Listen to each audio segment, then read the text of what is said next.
What's the latest on the challenge of finding a way to actually fund the construction long term of the Columbia class ballistic missile firing submarines without busting the Pentagon budget?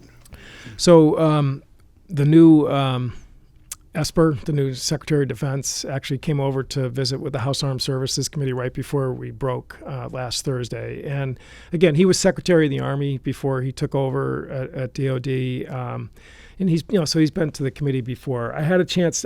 My sort of one interaction with the committee was raising the question of Columbia costs, and that the National Sea-Based Deterrence Fund has really been underutilized by the Navy. When they've come over with budgets, he turned to his aide and said, "Well, I thought we were using that, but let me get back to you." He does plan on coming up here.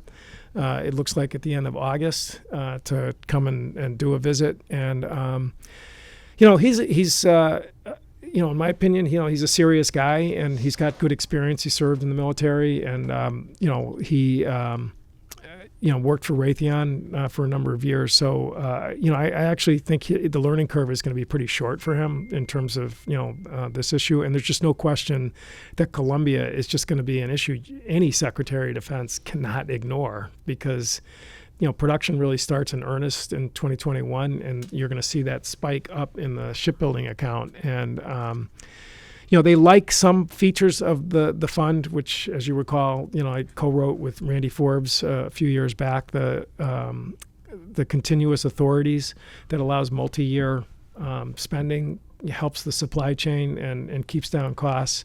But they really have not sort of moved that program off the shipbuilding account to have its own separate sort of budgetary handling. They did assign an admiral just to the Columbia program. I think Julia reported on that a while back. And so I think they recognize you really can't lump it in with the Virginia program and have it all administered by one program officer, that they moved it over to its own separate place.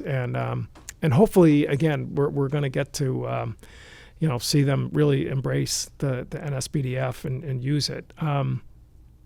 Right now, again, if you look at their projections, they still think they can, hit the date they need to begin the first replacement from the first Ohio sub that comes offline. But it is knife edge.